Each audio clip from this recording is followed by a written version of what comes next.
Second semester విద్యార్థులకు unit 4 Telugu వ్యాస రచన. ఇందులో మనకు 3 అంశాలు ప్రధానంగా వస్తాయి. తెలుగు వ్యాస రచన, అట్లాగే స్వభాష వ్యాసం పానుగంటి లక్ష్మీనరసింహారావు రాసినది, అట్లాగే ఉపాధ్యాయ ఉవాచ అనే వ్యాసం మునిమాణిక్యం నరసింహారావు గారు రాసినవి. ఈ 3 అంశాలు మనకు యూనిట్ 4లో ప్రధానంగా మనకు వస్తాయి.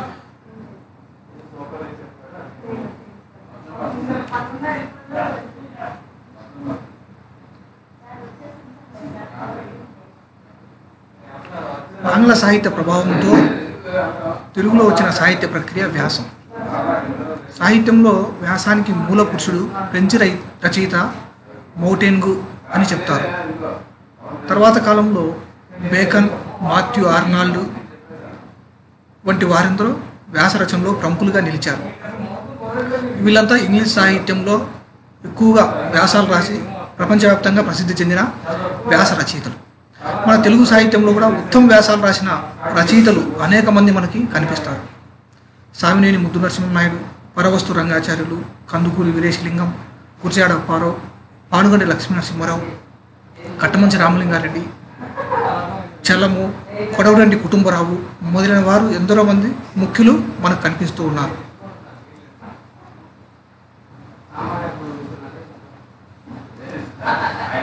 మొదటగా వ్యాసం నిర్వచనాలు మనం గమనిద్దాం. వ్యాసం అనేది ఆంగ్లంలోని ఎస్సే అనే పదానికి తెలుగులో సమానార్థక పదంగా పిలువబడుతుంది. తెలుగులో ప్రారంభంలో వ్యాసం అనే పేరు ప్రచారంలో లేదు. తెలుగులో మొట్టమొదటి వ్యాసకర్తగా సామినేని ముద్దు నరసింహనాయుడు గారిని పేర్కొంటారు.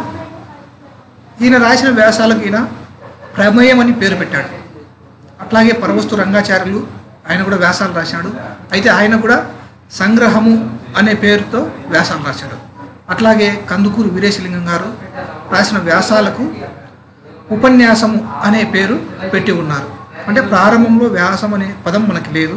వివిధ రకాల పేర్లతో వ్యాసాలు అయితే రాసిన రచయితలు మనకి కనిపిస్తూ ఉన్నారు. బహుజనపల్లి సీతారామాచార్యులు గారు శబ్దరత్నాకరం అనే ఒక నిఘంటువు రాసి ఉన్నాడు. అందులో వ్యాసానికి ఆయన ఈ విధంగా నిర్వచనం చెప్పి ఉన్నాడు. విరివిగా ఏదేని ఒక విషయాన్ని గురించి రాయడం అనే అర్థాన్ని ఆయన చెప్పి ఉన్నాడు. అంటే విస్తృతంగా ఏదైనా ఒక విషయం గురించి రాయడానికి వీలైనది వ్యాసం అని ఆయన ఉద్దేశం. అట్లాగే వ్యాసం అనే పదానికి ప్రయత్నము, పరిశీలన అనే అర్థాలు కూడా ఉన్నాయి. కాబట్టి ఏదైనా ఒక విషయాన్ని గురించి స్పష్టంగా, సమగ్రంగా, విషయ వివరణతోనూ విభజనతో చేసి రాయడాన్నే వ్యాసం అని మనం అనవచ్చును. వ్యాసం లక్షణాలు. వ్యాసానికి మనకు కొన్ని ప్రధానమైన లక్షణాలు చెప్పి ఉన్నారు. ఆ లక్షణాలను పాటిస్తూ రాసినటువంటి వ్యాసము ఉత్తమ వ్యాసంగా పేర్కొనబడుతుంది.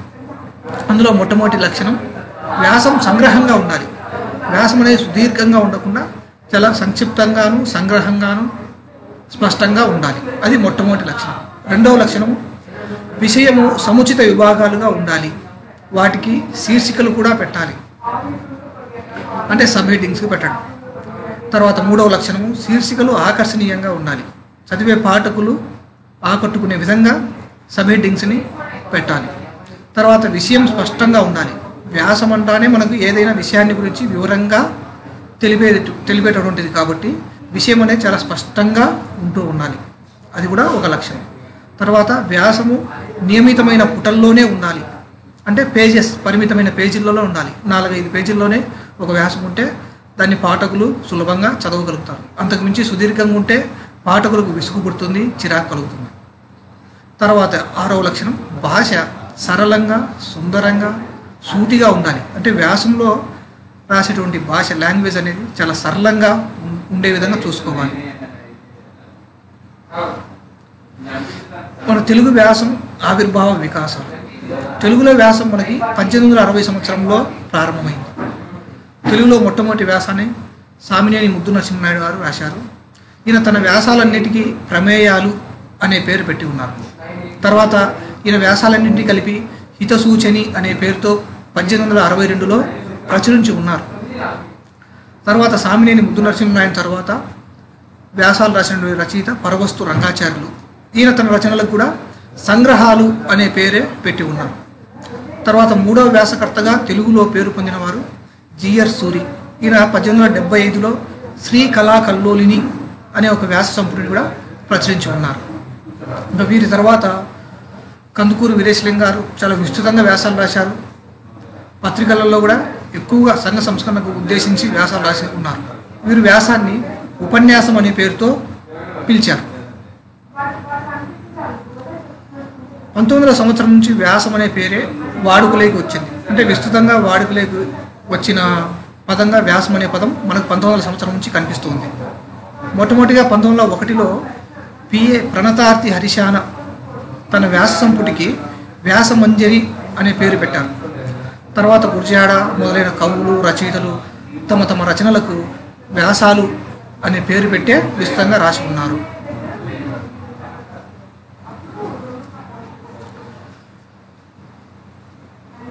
కాశీపట్ల బ్రహ్మయ్య శాస్త్రి గారు, దాసు శ్రీరాములు, ఆచంట వెంకటరాయ సాంఖ్యాయన శర్మ, రాయసం వెంకట శివుడు మొదలైన వారు అనేక విషయాలపై విభిన్నమైన వ్యాసాలు రాశారు ప్రారంభ కాలంలో. తర్వాత కొమర్రాజు లక్ష్మణరావు, గిడుగు రామ్మూర్తి పంతులు మొదలైన వారు భాష మీద అనేక వ్యాసాలు రాశారు. ముఖ్యంగా గిడుగు రామ్మూర్తి పంతులు వ్యవహారిక భాష కోసం విస్తృతంగా వ్యాసాలు రాస్తూ వాదోపవాదాలు చేసి ఉన్నారు. తర్వాత పానుగంటి లక్ష్మీనరసింహారావు, ముట్నూరు కృష్ణారావు, నేలటూరు వెంకటరమణయ్య, మారేబండ రామారావు, మల్లంపల్లి సోమశేఖర్ శర్మ, సురవరం ప్రతాపరెడ్డి, కట్టమంచి రామలింగారెడ్డి, రాళ్లపల్లి అనంతకృష్ణ శర్మ, ఖండవల్లి లక్ష్మీరంజనము, దేవులపల్లి కృష్ణశాస్త్రి, శ్రీరంగం శ్రీనివాసరావు, శ్రీశ్రీ, నార్ల వెంకటేశ్వరరావు మొదలైన సుప్రసిద్ధ రచయితలంతా కూడా అనేకమైన సాహిత్య వ్యాసాలు రాసి తెలుగులో వ్యాస ప్రక్రియకు మెరుగులు దిద్ది ఉన్నారు. తర్వాత వ్యాసంలో భేదాలు. ప్రధానంగా మనకి ఒక 6 భేదాలని ఇక్కడ మనం పేర్కొంటున్నాం. మొట్టమొదటిది విషయ ప్రధాన వ్యాసాలు. సామాజిక శాస్త్ర విషయాలు కావచ్చు, ప్రత్యేకించి శాస్త్రాలకు సంబంధించిన విషయాలు, భౌతిక శాస్త్రం కానీ, వైద్య శాస్త్రం కానీ, రసాయన శాస్త్రం కానీ, ఇటువంటి శాస్త్రానికి సంబంధించిన విషయాలు కావచ్చు, ఇవన్నీ కూడా విషయ ప్రధాన వ్యాసాల కిందకి వస్తాయి. విషయ ప్రధాన వ్యాసాలని ఆలోచన ప్రధాన వ్యాసాలు అని కూడా అంటారు. అంటే మనకు ఏదైనా శాస్త్రం మీద ఒక సరైన ఆలోచనని, అవగాహనను కలిగించే విధంగా విషయ ప్రధాన వ్యాసాలు మనకి కనిపిస్తాయి. రెండవ వ్యాస భేదము విమర్శ వ్యాసాలు. ఏదైనా అంశాన్ని గురించి చర్చిస్తూ అందులో మంచి చెడుల గురించి రాసేటువంటి వ్యాసాలు విమర్శ వ్యాసాల కిందకి వస్తాయి. తెలుగు సాహిత్యానికి సంబంధించి సాహిత్య విమర్శ వ్యాసాలే మనము పరిగణలోకి తీసుకుంటాం. సాహిత్యంలో మంచి చెడుల గురించి చర్చ చేయడమే ఇందులో ప్రధానం. సాహిత్యేతరమైన విషయాలు అంటే సాహిత్యం కాకుండా ఇతర విషయాలకు సంబంధించిన వ్యాసాలు తెలుగులో మనకి తక్కువగానే వస్తుంటాయి. తర్వాత మూడవ భేదం వినోద ప్రధాన వ్యాసాలు. ఇందులో హాస్యము, వ్యంగ్యము, ఇట్లా ఎంటర్టైన్మెంట్ గురించి రాసే వ్యాసాలన్నీ కూడా వినోద ప్రధాన వ్యాసాలుగా వస్తాయి. ముఖ్యంగా హాస్యానికి సంబంధించి మన హాస్యం అనే పేరుతో చాలా వ్యాసాలు మునిమాణిక్యం నరసింహారావు గారు రాశారు. అంటే మంచి హాస్యము ఏది, చెడు హాస్యం ఏది, ఎదుటి వాళ్ళను అవహేళన చేయకుండా కూడా మంచి చక్కని వ్యాసాలు, హాస్య వ్యాసాలు రాసినటువంటి మునిమాణిక్యం నరసింహారావు అని మనం ప్రధానంగా పేర్కొనవచ్చు. ఇవి వినోద ప్రధాన వ్యాసాలు. తర్వాత సామయిక వ్యాసాలు. అంటే సమయానుకూలంగా వచ్చే వ్యాసాలే సామయిక వ్యాసాలు. ఇవన్నీ కూడా ముఖ్యంగా పత్రికల్లో సమయానుసారంగా వెలువడుతూ ఉంటాయి. పత్రికల్లో కూడా రకరకాల పత్రికలు ఉన్నాయి. ఆధ్యాత్మిక పత్రికలు ఉన్నాయి. అందులో ఆధ్యాత్మిక సంబంధించి భక్తి విషయాలకు సంబంధించిన వ్యాసాలు మాత్రమే వస్తుంటాయి. అట్లాగే రాజకీయ వ్యాసాలన్నీ రాజకీయ పత్రికలకు సంబంధించి వస్తుంటాయి. ఇట్లా ఒక్కొక్క అంశానికి సంబంధించి ప్రత్యేకమైన వ్యాసాలు సమయానుకూలంగా వస్తూ ఉంటాయి. వాటిని మనం సామయిక వ్యాసాలుగా ప్రధాన భేదంగా తెలియజేస్తాం. తర్వాత సంపాదకీయ వ్యాసాలు. ముఖ్యంగా పత్రికల్లో వెలువడే వ్యాసాలని మనము సంపాదకీయ వ్యాసాలుగా చెప్తాం. ప్రతిరోజు వచ్చే పత్రికలలో సంపాదకీయాలకి ఒక ప్రత్యేకమైన పేజీ కేటాయిస్తారు. అందులో సంపాదకీయ వ్యాసం అనేది తప్పనిసరిగా వస్తుంది. తాజా సంఘటనల మీద, ప్రతిరోజు జరిగేటువంటి సమస్యల మీద ఈ వ్యాసాలు అనేవి ప్రధానంగా రాస్తూ ఉంటారు. సంపాదకీయం అంటానే మనకు ప్రధాన సంపాదకుడు నార్ల వెంకటేశ్వరరావు గారు ఒక నిర్వచనం ఇచ్చినారు. సంపాదకీయ వ్యాసం అనేది ఎటువంటిది, ఎట్లా ఉండాలి, అప్పుడే వండి వార్చి వడ్డించిన అన్నం లాంటిది సంపాదకీయం అని చెప్పాడు. అంటే అంత తాజాగా సంపాదకీయ వ్యాసం అనేది ఉండాలి, తక్షణ సమస్యల మీద సంపాదకీయ వ్యాసం రాయాలి అని ఆయన ఉద్దేశం. తర్వాత పుస్తక సమీక్ష వ్యాసాలు. మనకు నిరంతరం కొత్త కొత్త పుస్తకాలు వస్తుంటాయి. వాటి గురించి సమీక్ష చేస్తూ రాసేటువంటి వ్యాసాలే పుస్తక సమీక్ష వ్యాసాలు. ఇందులో రచయిత అభిప్రాయాలు, రచయిత వాడిన భాష, అందులో పాత్ర చిత్రణ ఏ విధంగా చేసి ఉన్నాడు, దాని యొక్క మంచి చెడ్డలు, ఆ పుస్తకం ఎప్పుడు ప్రచురించబడింది, అందులో ఉన్న ప్రధాన అంశాలు ఏవి, తదితర అంశాలన్నింటినీ సమీక్షిస్తూ రాసే వ్యాసాలే పుస్తక సమీక్ష వ్యాసాలుగా మనం చెప్పుకుంటాము. తర్వాత మనకి ఇందులో సాక్షి వ్యాసం ఒకటి మనకి పాఠ్యాంశంగా పెట్టి ఉన్నారు. సాక్షి వ్యాసాలలో స్వభాష అనేది ఒక వ్యాసం. ఇది రాసింది పానుగంటి లక్ష్మీ నరసింహారావు. ఈ స్వభాష వ్యాసంలో ముఖ్యంగా మనకి మాతృభాష ప్రాధాన్యతను తెలిపే విధంగా ఈ స్వభాష వ్యాసం అనేది ఉంటుంది.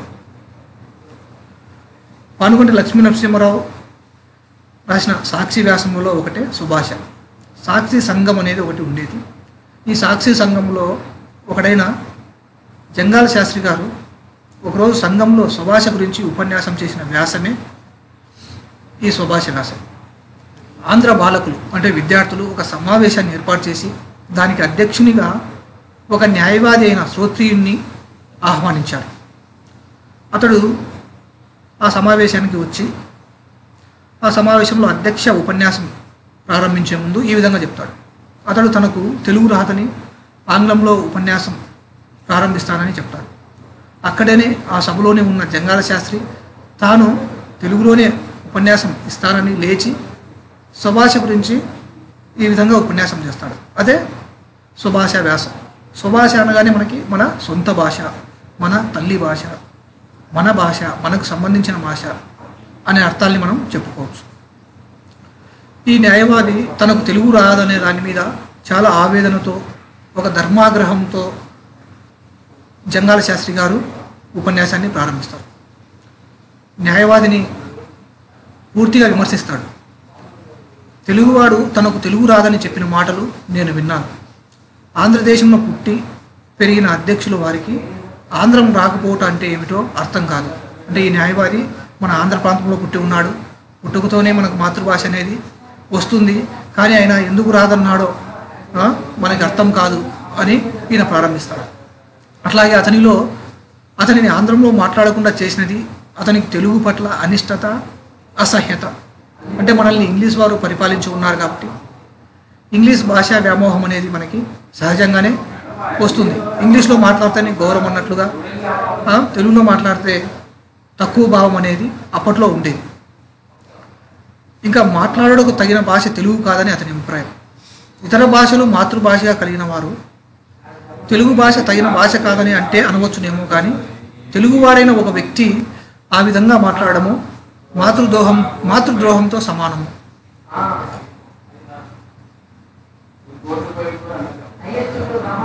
తెలుగు అనేది ఎంతో మధురమైనది, కవిత్వానికి, గానానికి అర్హమైనది. ఇతరులు పట్టుదలతో అభ్యసించేదైన తెలుగును గురించి ఒక తెలుగువాడు ఈ విధంగా మాట్లాడడం సహింపదగనిది కాదు అని జంగాల శాస్త్రి గారు న్యాయవాదిని తీవ్రంగా విమర్శిస్తూ ఉన్నారు. మనకు తెలుగులో సినిమాలు అనేక విధంగా వస్తున్నాయి. గొప్ప తెలుగు సినిమా పాటలు మనకు వస్తున్నాయి. వాటిల్లో సరైన గానంతో, సరైన లయతో, స్పష్టంగా సంగీతాన్ని అమర్చి చక్కని తెలుగు పదాలతో తెలుగు పాటలు వెలువడుతూ ఉన్నాయి. అట్లాగే తెలుగులో కవిత్వం అద్భుతంగా వస్తున్నాయి. కాబట్టి తెలుగు భాష తెలుగు కవిత్వానికి, గానానికి చాలా అర్హమైన భాష. కొంచెం పట్టుదలతో నేర్చుకుంటే దీంట్లో మంచి పాండిత్యాన్ని కూడా సంపాదించవచ్చు అనే విషయాన్ని మనకి తెలియజేస్తున్నారు. ఇంకా అధ్యక్షుల వారు ఆంధ్ర మాతాపితలకు జన్మించిన వారు. అంటే న్యాయవాది అనే అధ్యక్షుడు ఇక్కడ తెలుగు తల్లిదండ్రులకే పుట్టి ఉన్నాడు, తెలుగు మాతాపితలకే జన్మించిన వారు. అట్లాగే ఆంధ్రదేశం ఉన్న అంటే మన తెలుగు ప్రాంతంలో తెలుగు ప్రాంతంలో పండే ఆహారం తీసుకుంటున్నాడు, ఇక్కడ లభించే నీరు తీసుకుంటున్నాడు, అట్లాగే తెలుగు గాలి పీల్చుకొని బతుకుతున్నవాడు. కాబట్టి అతనికి తెలుగు రాకపోవడం ఏమిటో అర్థం కాదు అనే విషయాన్ని మనకు జంగాల శాస్త్రి గారు తెలియజేస్తున్నారు. అట్లాగే పరభాష గురించి కూడా ఆయన కొన్ని స్పష్టమైన అభిప్రాయాలు చేసి ఉన్నాడు. మనం ఎంత నేర్చుకున్నా పరభాషనే. పరాయి భాషలో మనం పాండిత్యాన్ని సాధించలేము. మన సొంత భాషలోనే, మన మాతృభాషలోనే ఎంతైనా పాండిత్యాన్ని, సాధికారతం సాధించవచ్చు. మన మాతృభాషలోనే మనకి ఒక ఒరిజినాలిటీ, ఒక నిజాయితీ అనేది ఉంటుంది. కాబట్టి ఎన్ని సంవత్సరములు కష్టపడినా పరభాషలో పాండిత్యాన్ని మనం సంపాదించలేము. పరభాషలో రాసిన గ్రంథాలు ఉపన్యాసములు అన్నీ కూడా ఏ విధంగా ఉంటాయంటే చిలుక పలుకల్లాగా ఉంటాయి తప్ప అవి చాలా సహజ సిద్ధమైన రాతలు కావు. అట్లాగే వాటికి స్వతంత్రత లేదు, ఒక ఒరిజినాలిటీ కూడా లేదు అని జంగాల శాస్త్రి గారు చాలా స్పష్టంగా ఈ సుభాష వ్యాసంలో మనకు తెలియజేస్తున్నారు. తర్వాత మనం తెలుగు భాష పట్ల చేసుకోవాల్సిన కొన్ని నియమాల్ని కూడా జంగాల శాస్త్రి గారు తెలియజేసి ఉన్నారు. అందులో ఒకటి, పరభాషా జ్ఞానం మనం ఎంత సంపాదించినానో ఆ జ్ఞానాన్ని మన మాతృభాష అభివృద్ధి పరచుటకు, మన భాషలో మరింత వన్య చేకూర్చుటకు ఆ జ్ఞానాన్ని మనం ఉపయోగించాలని, అటువైపుగా కూడా ఆలోచించాలని ఈయన తెలియజేస్తున్నాడు. అట్లాగే రెండో పాయింట్, అవసరం లేనప్పుడు తెలుగులో కాక ఆంగ్లంలో మాట్లాడటం కూడా మన మీద మనకి దురాభిప్రాయంను కలిగించవచ్చును. కనుక సాధ్యమైనంత వరకు మనం తెలుగులోనే మాట్లాడాలి. మనకు అవసరమైనప్పుడు మాత్రమే ఆంగ్లంలో మాట్లాడాలి. అవసరం లేకుండా కూడా ఆంగ్లంలో మనం మాట్లాడనవసరం అవసరం లేదు. దాని ద్వారా ఏమవుతుందంటే మన మీద మనకి ఒక చెడు అభిప్రాయం కలుగుతుందని ఆయన తెలియజేస్తున్నారు. అట్లాగే ఆంధ్ర భాష అసలు తెలియని వారితో తప్ప తెలుగు భాష వచ్చిన వారితో తెలుగులోనే మాట్లాడాలి. అంటే తెలుగు ప్రాంత ప్రజలతో తెలుగులోనే మాట్లాడగలగాలి. అట్లాగే మిత్రులకు ఉత్తరం రాసేటప్పుడు డియర్ ఫ్రెండ్ అని ప్రారంభించి యువర్స్ ట్రూలీ అని పూర్తి చేయక బ్రహ్మశ్రీ తోడనో మహారాజశ్రీ తోడనో ప్రారంభించి చిత్తగింపవలేను అని పూర్తి చేయవచ్చు. అట్లా కాకుండా ఇటీవల కాలంలో గౌరవనీయులైన అనే పదంతో ప్రారంభించి చివరగా ఉంటాను నమస్కారంలోతో అని కూడా ముగించవచ్చు ఒక ఉత్తరాన్ని. తర్వాత 5వ పాయింట్, ఆంధ్ర భాష వచ్చిన వారికి ఆంగ్లేయ భాషలో ఎప్పుడూ ఉత్తరం రాయకూడదు. అంటే తెలుగు భాష వచ్చిన వారందరికీ కూడా మనం తెలుగులోనే ఉత్తరం రాయాలి తప్ప ఇంగ్లీష్లో ఉత్తరం రాయకూడదని ఒక నియమం అయినా చెప్పి ఉన్నాడు. అట్లాగే నూతనంగా అచ్చుపడుతున్న ఆంధ్ర గ్రంథములను విమర్శనా బుద్ధితో చదవలేను. అంటే కొత్తగా ప్రింట్ అయి వస్తున్న తెలుగు పుస్తకాలని మనం చాలా చక్కగా విమర్శనా బుద్ధితో చదవాలని కూడా తెలియజేస్తున్నాడు. తర్వాత 7వ పాయింట్, శనివారం ఆదివారం నందు రాత్రి తప్పకుండా ఒక 2 గంటలు పురాణ పఠనంన కాలక్షేపం చేయాలి అని చెప్తున్నాడు. ఎందువల్లంటే దీని ద్వారా తెలుగు భాష మీద మనకి ఒక చక్కని పట్టు అనేది ఏర్పడుతుంది. తర్వాత మన భాష మీద మనకి అభిమానం కూడా కలుగుతుంది. తర్వాత 8వ పాయింట్, స్వభాషలోని పత్రికలను చూసి పారవేయకుండా చదవలేను. మనకి ఎక్కడైనా మన తెలుగు భాషలో పత్రికలు కనిపిస్తే మనం వాటిని తీసుకొని చదివి భద్రపరచుకోవాలి తప్ప వాటిని పారవేయకూడదు అనే ఒక నియమం కూడా చెప్పి ఉన్నాడు. తర్వాత 9వ పాయింట్, ఆంగ్లేయ భాషలోని పుస్తకములను చదివేటప్పుడు వానిలో మన భాషకు ఉపయోగపడే అంశములు ఏమైనా ఉన్నవా అనే దృష్టితో కూడా మనం చదవాలి. అంటే ఇతర భాషలో మనం పుస్తకాలు చదివేటప్పుడు అందులో ఉన్నటువంటి భాషకు సంబంధించిన అంశాలు, మన భాషను అభివృద్ధి చేసుకోవడానికి ఉపయోగపడే అంశాలు ఏమైనా ఉన్నా కూడా మనం వాటిని స్వీకరించాలి అని చెప్తున్నాడు.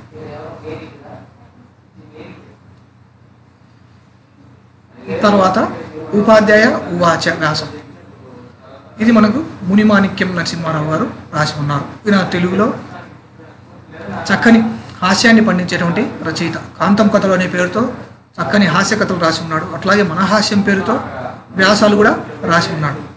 ఉపాధ్యాయ ఉవాచ అనే వ్యాసం కూడా ఒక హాస్యాన్ని పండించడం కోసం విద్యార్థులు చేసే చిలిపి చేష్టల్ని ఒక హై స్కూల్ ఉపాధ్యాయుడిగా ఆయన పనిచేసిన కాలంలో ఆ అనుభవాలన్నింటినీ రికార్డ్ చేసినటువంటి వ్యాసం ఇది. మునిమాణిక్యం నరసింహారావు గారు సుమారు 40 సంవత్సరాల పాటు ఉపాధ్యాయులుగా పనిచేసి ఉన్నారు. ఆ కాలంలో తాను చూసిన విద్యార్థులను, వారి యొక్క అనుభవాల్ని, వాళ్ళు చేసేటువంటి చిలిపి చేష్టల్ని హాస్యరస స్ఫోరకంగా మనకు అందించారు. అట్లాగే వారి యొక్క రమణీయమైన శైలికి ఉదాహరణగా నిలిచిపోయే ఒక రచనగా ఈ ఉపాధ్యాయ ఉవాచ అనే వ్యాసాన్ని మనం కూడా చెప్పుకుంటూ ఉన్నాం. మునిమాణిక్యం నరసింహారావు గారు మొదటిగా ఉపాధ్యాయ వృత్తిలోకి ప్రవేశించినప్పుడు తన మొదటి అనుభవాన్ని ఈ విధంగా చెప్పుకుంటున్నాడు. విద్యార్థిగా బల్ల మీద కూర్చునే వ్యక్తికి కుర్చీలో కూర్చునే రోజు వచ్చింది అని ప్రారంభించాడు. అంటే ప్రారంభంలో అయినా ఎవరైనా విద్యార్థులుగా ఉంటారు, చదువుకొని ఉపాధ్యాయులు అవుతారు. అట్లాగే ఈయన కూడా ఆ విధంగా ప్రవేశించున్నాడు.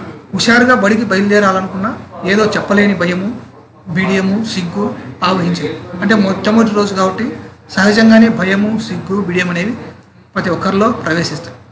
అట్లాగే మునిమాణిక్యం నరసింహారావులో కూడా ఈ అంశాలు అనేవి ప్రవేశించింది. అతి ప్రయాస మీద మేడమెట్లెక్కి క్లాస్ రూమ్లోకి వెళ్ళాడు. మొత్తానికైనా పాఠశాల తరగతి గదిలోకి ప్రవేశించి ఉన్నాడు. ఆయన కుర్చీలో కూర్చునే వరకు చీమ చిటుక్కుమన్నా వినిపించేంత నిశ్శబ్దంగా ఉంది. ఆ తరగతి గది ఒక చీమ చిటుక్కుమన్నా వినిపించేంత నిశ్శబ్దంగా ఉంది. ఆయనకు చాలా ఆనందం కలిగింది. అంటే ప్రశాంతంగా ఉంది, చాలా పీస్ఫుల్గా వాతావరణం ఉంది కాబట్టి ఆనందం కలిగింది. చిన్నగా ఒక చిరునవ్వు నవ్వాడు. ఇంకా అంతే. అప్పుడు పిల్లలందరూ ఒక్కసారిగా బెంచీల మీద డమా డమా అంటూ వాయించి ఉన్నారు. ఆ శబ్దాలు ఆయన గుండెల్లో మారుమ్రోగాయి. ఆయనకేమీ దిక్కుదోచలేదు. కళ్ళల్లో గాంభీర్యాన్ని తెచ్చుకుని ఇంగ్లీష్లో చాలా విచారంగా ఉందని అన్నాడు. అందరూ ఏకగ్రీవంగా చో అని ఒక చిన్న సానుభూతిని కూడా చూపించారు. ఈయనకి ఏమి చేయాలో అర్థం కాక కొద్దిసేపు తటపటాయించి ఉన్నాడు. ఆలోపే ఒక మీసకట్టున్న పొడుగాటి కురవాడు లేచి ఉపాధ్యాయుని అనుమతి తీసుకొని బయటికి వెళ్ళాలి అనే ఒక ఇంగిత జ్ఞానం కూడా లేకుండా అనుమతి అడగకుండానే చకచకా నడుచుకుంటూ బయటికి వెళ్ళిపోయాడు. ఆ పిల్లవాడిని ఆపగలిగే స్థితిలో ఉపాధ్యాయుడు కూడా లేడు. అంతా గందరగోళంగా ఉంది. అక్కడ ఉన్నటువంటి తరగతి గది వాతావరణం కూడా చాలా ప్రమాదకరంగా మారిపోయింది. వీటినన్నింటినీ అర్థం చేసుకుని అమాంతం ఉపన్యాసం ఎత్తుకున్నాడు మన ఉపాధ్యాయుడు గారు. పెద్ద పెద్ద మాటలు మాట్లాడుతూ తడుముకోకుండా ఒక గంట పాటు పిల్లలకు ఎవరికీ అర్థం కాకుండా ఒక పెద్ద మాటలతో ఉపన్యాసం దంచాడు. అంతే, పిల్లలు దానితో చల్లబడిపోయారు. వాళ్ళ ముఖాలన్నీ కూడా వికసించి ఉన్నాయి. వాళ్లకు కొత్తగా వచ్చిన ఉపాధ్యాయుడు చాలా గట్టివాడేనని ఒక నమ్మకం కూడా కుదిరింది. ఆ విధంగా ఆ రోజుకు గండం గడిచిందని మునిమాణిక్యం గారు తన మొదటి రోజు అనుభవాన్ని మనకు తెలియజేసి ఉన్నాడు.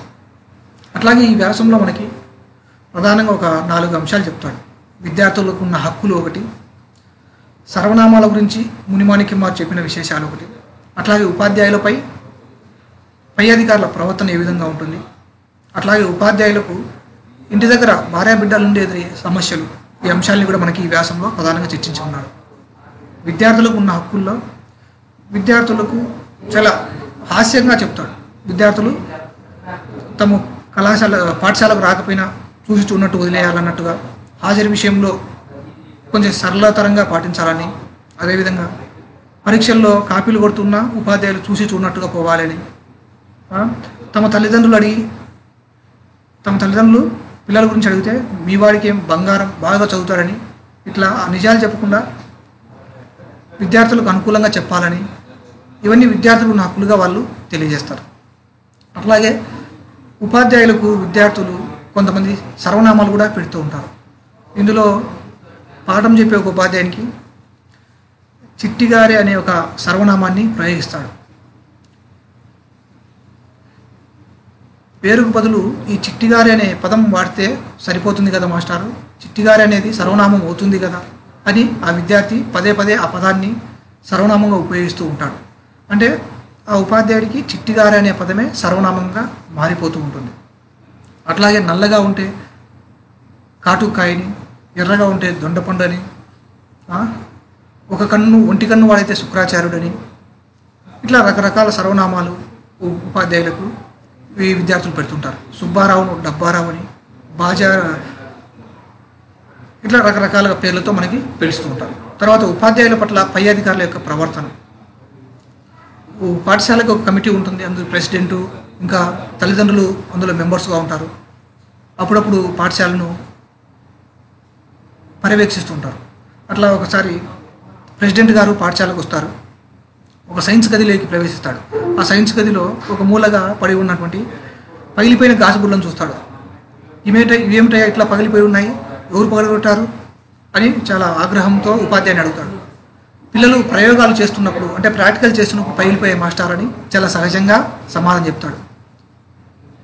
పిల్లలకైనా అవి ఎందుకు ఇస్తారు, నాకు చెప్పేది ఏదో ఉంటే నేను ఇత్తడివో సీసా రేగువో ఇట్లాంటివి చేపించి ఉండేవాడిని కదా అని ఆ ఉపాధ్యాయుని మీద ఆ పై అధికారి అనేటి ప్రెసిడెంట్ గారు చాలా విరుచుకుపడతారు. అట్లాగే ఒక జియోగ్రఫీ, భూగోళ శాస్త్రం చెప్పే తరగతి గదిలో కూడా ప్రవేశిస్తాడు. అక్కడ గ్లోబును పట్టుకుంటే అది గిర్రును తిరుగుతుంది. ఆ విషయం అతనికి ఏం తెలియదు. ఇది గ్లోబ్ అని, దీన్ని భూగోళం అంటారని తెలియకుండా అక్కడ కూడా ఆ భూగోళం శాస్త్రం చెప్పే మాస్టర్ని కూడా చాలా దండిస్తాడు. తర్వాత తనకు తానే ఒక పశ్చాత్తాపాన్ని కూడా ప్రకటిస్తాడు. తర్వాత ఉపాధ్యాయులకు ఇంటి దగ్గర భార్య బిడ్డల నుండి కూడా సమస్యలు ఎదురవుతుంటాయి. ఉపాధ్యాయులు తమ భార్యలకి ఇంగ్లీష్ నేర్పించాలని ఒక ఇంగ్లీష్ పుస్తకాన్ని కొని తెస్తాడు.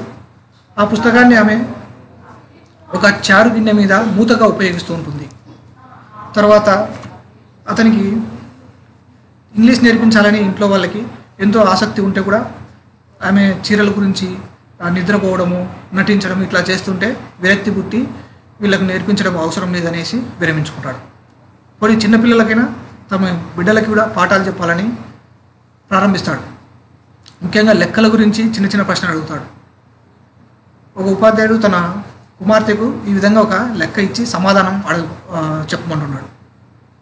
ఒకడు ఒక పనిని 3 రోజుల్లో చేస్తే అదే పనిని ఇంకొకడు 5 రోజుల్లో చేస్తాడు. ఇద్దరూ కలిసి ఆ పనిని ఎన్ని రోజుల్లో పూర్తి చేస్తారు, దీనికి సమాధానం చెప్పమని అడిగితే తన బిడ్డ దానికి సమాధానం చెప్పలేదు. అక్కడ ఉన్నటువంటి భార్య ప్రవేశించి, ఇవేమిటండి లెక్కలు, ఒకడే ఒక పనిని 3 రోజుల్లో చేస్తుంటే ఇంకొకడు 5 రోజులు చేసే విధవ ఎందుకు మనకి అక్కర్లేదు కదా, అయినా ఇద్దరు కలిసి వాళ్ళు ఒప్పందాలకు పోతారు కానీ వాళ్ళు పనులు చేయరు కదా, ఇటువంటి లెక్కలు పిల్లలకు వద్దులేండి అనేసి అక్కడి నుంచి విరమింపజేస్తుంది. అట్లాగే ఒక ఉపాధ్యాయుడు తన కుమారుడికి ఒక చిన్న లెక్కని ఇచ్చి చేయమంటాడు. అరే బాబు, మనం ఉండే ఇండ్లును 16,000 రూపాయలు ఖరీదు చేస్తుంది, దీన్ని మనం 1,00,000 రూపాయలకు అమ్మితే మనకి లాభం ఎంత వస్తుంది అని అడిగితే ఆ చిన్న పిల్లవాడు సమాధానం చెప్పకుండా, మనం ఉండేది అద్దె ఇల్లు కదా, అయినా చాలా లాభం వస్తుంది లేండి అంటూ పారిపోతాడు.